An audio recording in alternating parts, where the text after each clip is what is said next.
स्वागत है आपका एसजी एकेडमी ऑफ इंग्लिश पर। और फिर से मैं आपके लिए द हिंदू की अगली न्यूज रिपोर्ट लेकर आ गया हूं, जिसके जरिए मैं आपको सिखाऊंगा ग्रामर, वोकैबुलरी और अपनी रीडिंग कॉम्प्रिहेंशन को और मजबूत कैसे बनाते हैं आप सीखेंगे।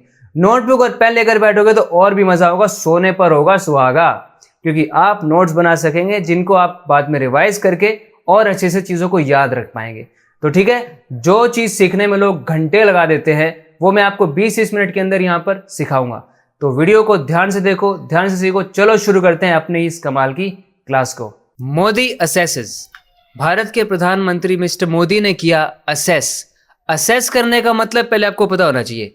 किसी चीज को असेस करने का मतलब होता है उस चीज को जज करना, उस चीज का आकलन करना कि वो चीज कैसी है कैसी नहीं है।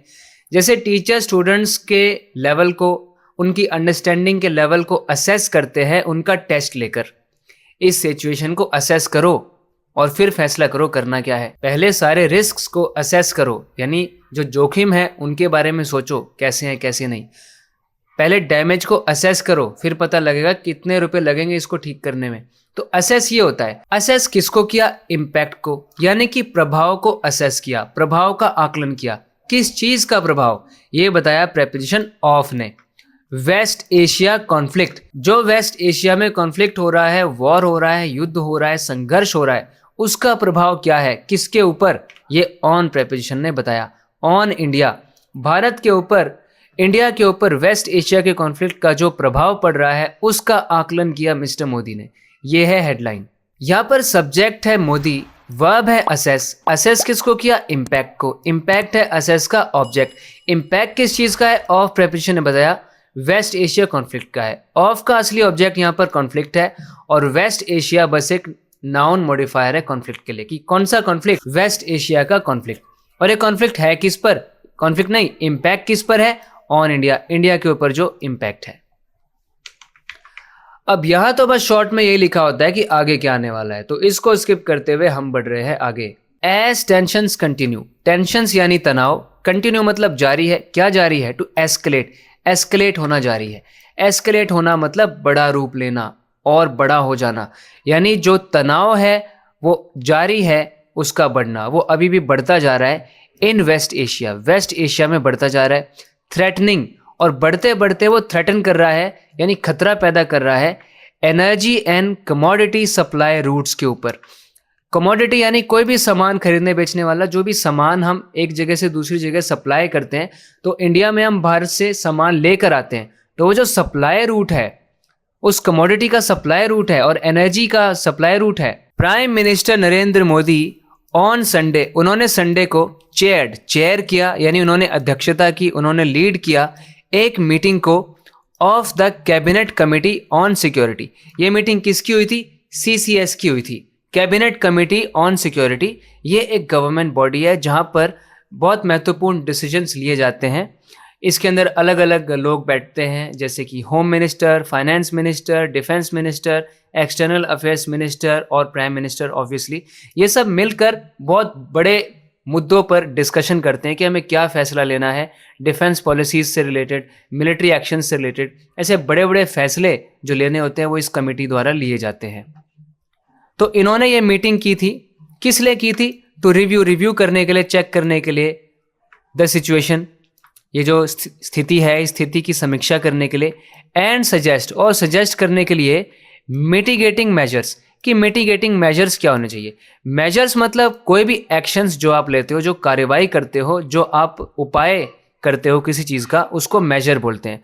और मिटिगेटिंग मेजर्स मतलब कम करने वाले मेजर, यानी जो प्रॉब्लम हमारे सामने है उस प्रॉब्लम को हम पूरी तरह ख़त्म तो नहीं कर सकते, लेकिन उसके हार्म को, जो उसका हार्म होगा, नुकसान होगा, उसको कम कर सकते हैं। तो हार्म को रिड्यूस करना, मिटिगेट करना यहाँ पर। तो हम इस प्रॉब्लम के जो हार्मफुल इफेक्ट्स हैं उनको मिटिगेट कैसे कर सकते हैं, उनको कम कैसे कर सकते हैं, उन मेजर्स को सजेस्ट करने के लिए मीटिंग रखी गई थी। वीडियो पॉज करके एक बार आप ये सोचो सेंटेंस में मेन क्लॉज कौन सा है और सब्जेक्ट और वर्ब कहाँ है, फिर देखो मैं बताता हूं। तो यहां पर मेन सब्जेक्ट है प्राइम मिनिस्टर नरेंद्र मोदी और वर्ब क्या है? चेयर्ड, उन्होंने चेयर किया। देखो चेयर मतलब कुर्सी होता है, लेकिन चेयर यहां पर एज अ वर्ब यूज हो रहा है। चेयर करना मतलब किसी के अध्यक्ष होना। मीटिंग को चेयर किया मतलब मीटिंग को वो लीड कर रहे थे, वो हेड थे मीटिंग के अंदर, ठीक है, चेयर किया उन्होंने मीटिंग को। चेयर का ऑब्जेक्ट यहाँ पर मीटिंग है। मीटिंग किसकी है? ऑफ ने बताया, ऑफ प्रेपोजिशन अक्सर यही काम करती है, पोजेशन दिखाती है कि मीटिंग किसकी है, किसकी हुई थी मीटिंग। सो ऑफ का ऑब्जेक्ट बन गया ये CCS। और ये उन्होंने जो चेयर किया मीटिंग को, ये क्यों किया? पर्पस बताने के लिए इन्फिनेटिव आ गया, रिव्यू करने के लिए। रिव्यू का ऑब्जेक्ट है सिचुएशन, सिचुएशन को रिव्यू करने के लिए। और देखो और क्या करने के लिए? और सजेस्ट करने के लिए। ये टू इन्फिनेटिव, टू के साथ एक तो रिव्यू जोड़ा और सजेस्ट जोड़ा। सजेस्ट करने के लिए, क्या सजेस्ट करने के लिए? मेजर्स को। किस तरह के मेजर्स? Mitigating measures. ये एडजेक्टिव हो गया मेजर्स के लिए। और इससे पहले क्या आया था? ये था सबऑर्डिनेट क्लॉज, जिसमें एज कंजंक्शन है, जिसके बाद सब्जेक्ट है टेंशंस और मेन वर्ब है कंटिन्यू टू एस्केलेट, यानी जारी है उसका बढ़ना, उसका बड़ा रूप लेना। कहाँ पर? Adverbial phrase of place in West Asia. और साथ ही साथ ये टेंशंस थ्रेटन कर रही है, प्रेजेंट पार्टिसिपल, साइमल्टेनियस एक्टिविटी दिखाने वाला। तो थ्रेटन कर रही है किसको? एनर्जी और कमोडिटी के सप्लाई रूट्स को। तो देखा, इसी तरह हम बढ़ेंगे आगे। अ गवर्नमेंट स्टेटमेंट सेड, तो एक सरकारी बयान आया, जिस बयान में लिखा था, जिस बयान ने क्या बात कही? द मीटिंग असेस्ड, कि मीटिंग ने असेस किया, आकलन किया, द ऑन गोइंग यानी लगातार चल रहे कॉन्फ्लिक्ट का, लगातार चल रहे संघर्ष का short, long and medium term impact क्या होगा, इसका आकलन किया। ये जो वॉर चल रहा है वेस्ट एशिया में, इसका शॉर्ट टर्म, लॉन्ग टर्म और मीडियम टर्म पे इंडिया के ऊपर क्या इम्पैक्ट, क्या प्रभाव पड़ने वाला है, इसका आकलन किया गया। यहां पर सब्जेक्ट है अ गवर्नमेंट स्टेटमेंट और मेन वर्ब है सेड। और सेड के बाद जो सेड का ऑब्जेक्ट है वो एक नाउन क्लॉज है, जो यहां से शुरू हो रहा है और यहां तक जा रहा है। इस क्लॉज के अंदर सब्जेक्ट है मीटिंग और वर्ब है असेस। इस मीटिंग ने किया असेस। असेस का ऑब्जेक्ट है, क्या है ऑब्जेक्ट पता है? इम्पैक्ट है असेस का ऑब्जेक्ट। ऑन गोइंग यहां पर एडजेक्टिव है कॉन्फ्लिक्ट के लिए, कि कॉन्फ्लिक्ट कैसा है? चल रहा कॉन्फ्लिक्ट है। और कॉन्फ्लिक्ट का, कॉन्फ्लिक्ट को देखो अपॉस्ट्रोफी और एस लगा के पजेसिव नाउन यहां पर बनाया गया कि कॉन्फ्लिक्ट का इम्पैक्ट है ये। और इम्पैक्ट कैसा है उसके लिए यहां पर अलग अलग एडजेक्टिव्स लगाए गए हैं कि शॉर्ट इम्पैक्ट क्या होगा, लॉन्ग क्या होगा और मीडियम टर्म का इम्पैक्ट क्या होगा। ये सब एडजेक्टिव्स हो गए इम्पैक्ट के लिए ही। तो कुल मिला के सब्जेक्ट है स्टेटमेंट, वर्ब है सेड और इसके ऑब्जेक्ट में, इस क्लॉज के अंदर सब्जेक्ट है मीटिंग, वर्ब है असेस, असेस का ऑब्जेक्ट है इम्पैक्ट। ठीक है। फर्दर मोर, ये एक कंजंक्टिव एडवर्ब है जो बातों को जोड़ने में हेल्प करता है। पहले एक बात बोली प्रॉपर हमने, फिर अगले पैराग्राफ में एक और बात हम जोड़ने वाले हैं। तो ऐसे वर्ड्स को कंजंक्टिव एडवर्ब्स बोलते हैं, जैसे further more, however, more over, ये सब। तो फर्दर मोर के बाद सब्जेक्ट है द कमिटी। पहले मीनिंग देखते हैं। The committee also discuss, committee ने डिस्कस किया पोटेंशियल मेजर्स, यानी संभाविक मेजर्स, संभाविक कार्यवाही क्या हो सकती है, both immediate and long term, तत्कालिक और दीर्घकालिक, दोनों तरह के मेजर्स यानी कार्यवाही जो एक्शंस हम लेंगे वो क्या हो सकते हैं, क्या करने के लिए? टू मैनेज द क्राइसिस, इस क्राइसिस को मैनेज करने के लिए। ये जो संकट आन पड़ा है इसके लिए तत्काल और दीर्घकालिक दोनों तरह के संभावित उपाय क्या हो सकते हैं, इनको डिस्कस किया कमिटी ने। Subject the committee, verb discuss, discuss का ऑब्जेक्ट बन गया मेजर्स। देखो कितनी बार बोला जाता है कि डिस्कस के बाद अबाउट प्रेपोजिशन यूज नहीं करनी।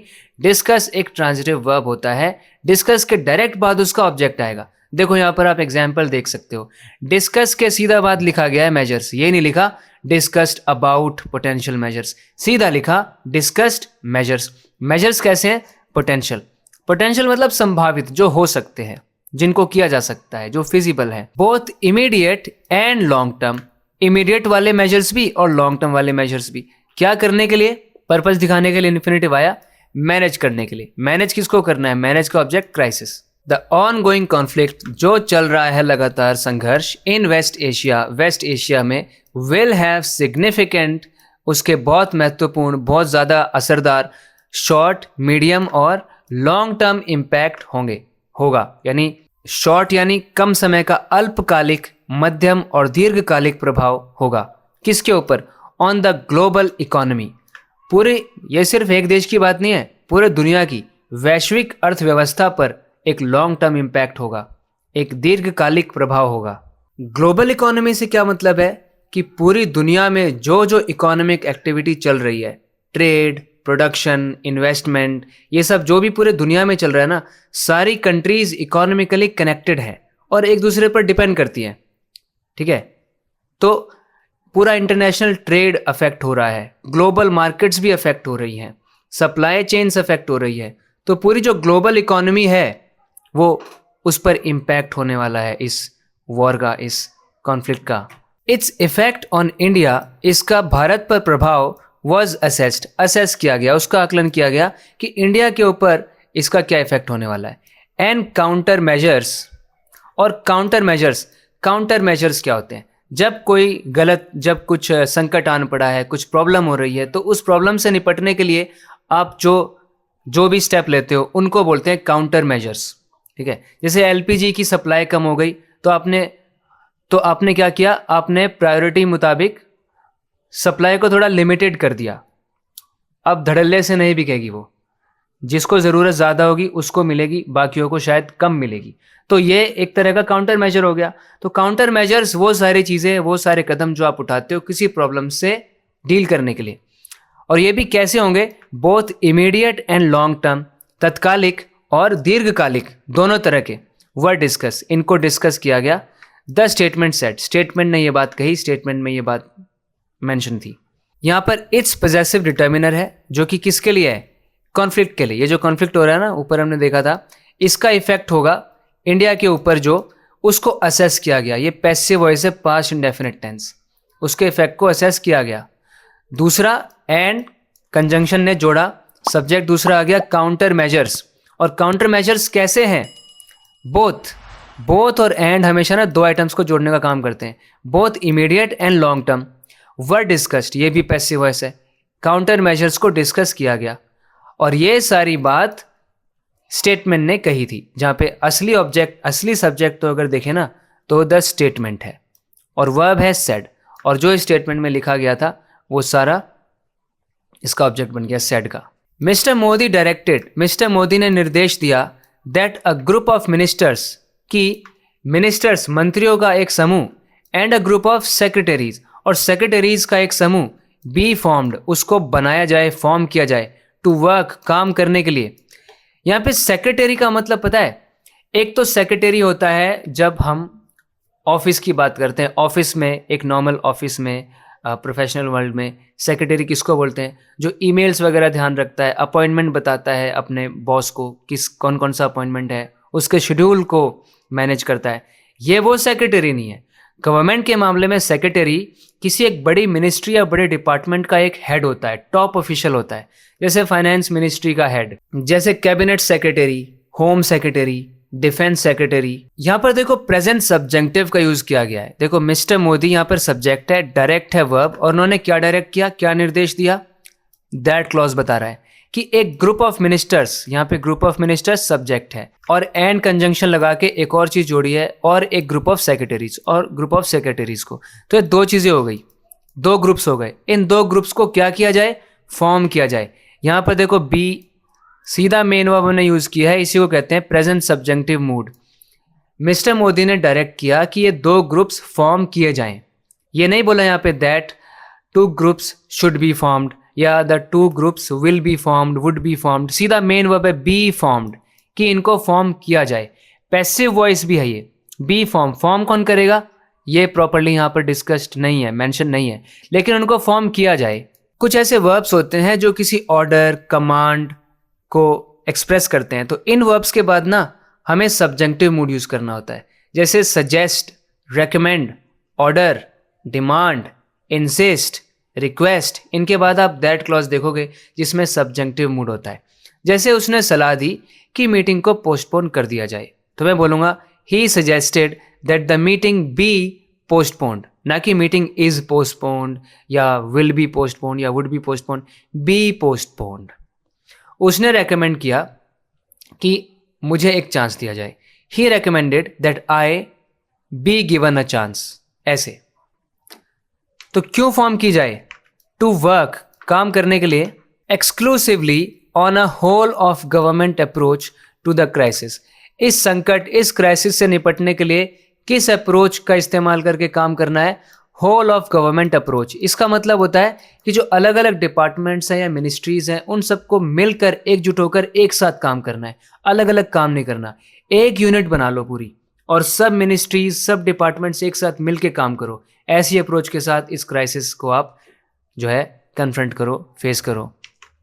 The prime minister urged, prime minister ने अर्ज किया, रिक्वेस्ट किया सेक्टरल ग्रुप्स को, अलग अलग जो सेक्टर्स हैं, जैसे हेल्थ सेक्टर होते हैं ना अलग अलग, जैसे health sector, transport sector, energy sector, तो सारे सेक्टर को क्या बोला है प्राइम मिनिस्टर ने?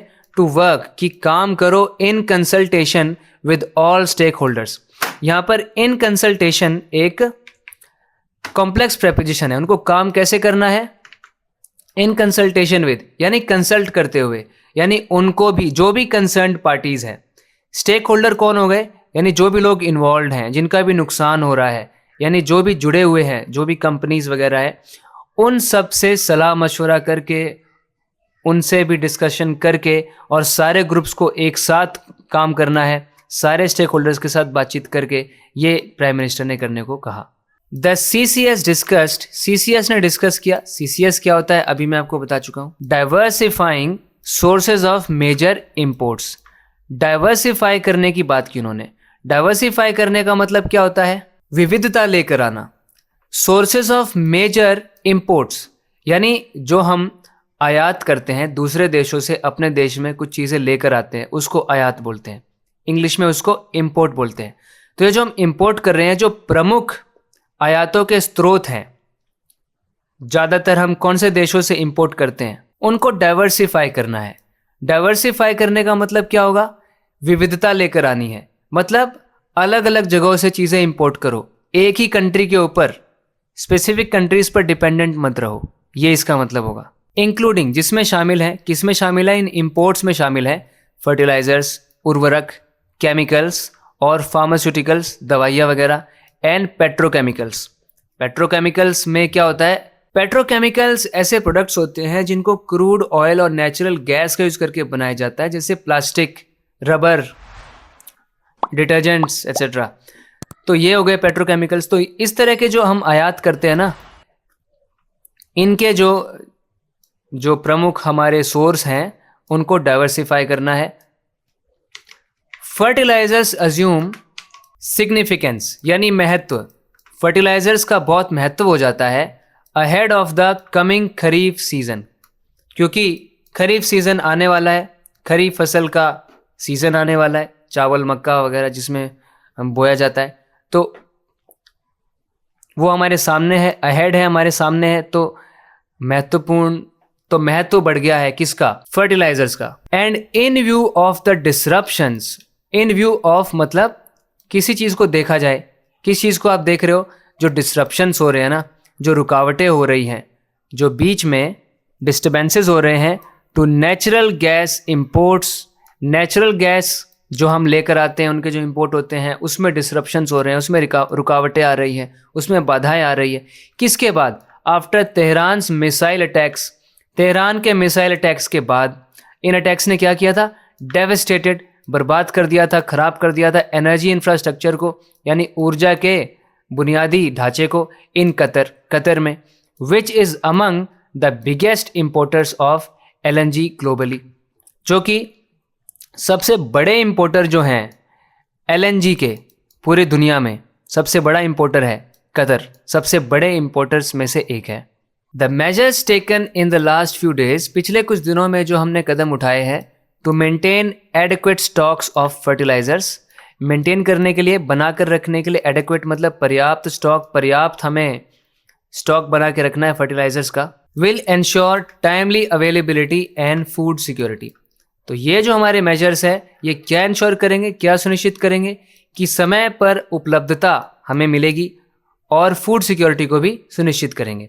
खाद्य सुरक्षा और समय पर उपलब्धता, इसको सुनिश्चित करेंगे। Alternate sources of, alternate sources का मतलब क्या होगा? कि दूसरे सोर्सेज, दूसरे कुछ स्रोत, वैकल्पिक स्रोत। फर्टिलाइजर्स के दूसरे स्रोतों को भी डिस्कस किया गया, टू एंश्योर, सुनिश्चित करने के लिए कंटिन्यूड यानी लगातार उपलब्धता को इन द फ्यूचर भविष्य में। द स्टेटमेंट रेड, ये सब बातें स्टेटमेंट में थी। द कैबिनेट कमेटी, इस कमेटी ने also called for ensuring an adequate supply of coal stocks at all power plants. यहाँ पे आप कॉल फॉर को देखो। कॉल फॉर का मतलब होता है किसी चीज़ की डिमांड करना या बोलना कि हमें ये चाहिए। कॉल फॉर, जैसे the committee called for immediate action, committee ने इमीडिएट एक्शन की मांग करी। This job calls for patience, ये जॉब पेशेंस मांगती है। जब कुछ बहुत अच्छा हो जाता है, कुछ अच्छी खबर होती है, तो हम बोलते हैं ना ये तो भाई पार्टी चाहिए अब, this calls for a party. तो कॉल फॉर ऐसे यूज होता है। तो इस कमेटी ने कॉल फॉर किसका किया कि इंश्योर करो, सुनिश्चित करो एडिक्वेट सप्लाई, यानी पर्याप्त मात्रा में आपूर्ति होनी चाहिए कोल स्टॉक्स की, वो भी सारे पावर प्लांट्स पर। The carbon commodity becomes essential, ये कमोडिटी एसेंशियल हो जाती है, बहुत ज़रूरी हो जाती है। With power demand expected to peak, जब हमें दिख रहा है कि जो पावर डिमांड है, बिजली की जो डिमांड है, वो उम्मीद की जा रही है उससे कि वो पीक करेगी। पीक करेगी यानी बहुत ऊंची जाएगी, बढ़ेगी इन समर्स, गर्मियों में। And the potential constraints of natural gas supplies, और संभावित जो कंस्ट्रेंट्स हैं, यानी कुछ कंस्ट्रेंट्स लगने वाले हैं, कुछ रुकावटें आने वाली हैं, कुछ बाधाएं आने वाली हैं नेचुरल गैस के सप्लाईज के ऊपर due to the ongoing conflict. ये इस चल रहे संघर्ष की वजह से नेचुरल गैस के सप्लाईज पर कुछ बाधाएं भी आने वाली हैं और पावर की डिमांड अभी और बढ़ने वाली है। गर्मी आ रही है तो लोग और बिजली खर्च करेंगे, तो पावर की डिमांड भी बढ़ने वाली है। तो ऐसे में कार्बन कमोडिटी और एसेंशियल हो जाती है। तो ज़्यादातर कोल को बर्न करके तो भाई पावर जनरेट की जाती है, इलेक्ट्रिसिटी बनाते हैं कोल बर्न करके। तो ये था आज की क्लास में, आज के वीडियो लेसन में। इसी तरह से इंग्लिश को डीपली सीखते रहने के लिए इस चैनल को सब्सक्राइब ज़रूर करें। बात करते हैं अगले वीडियो लेसन में। Till then take care and bye.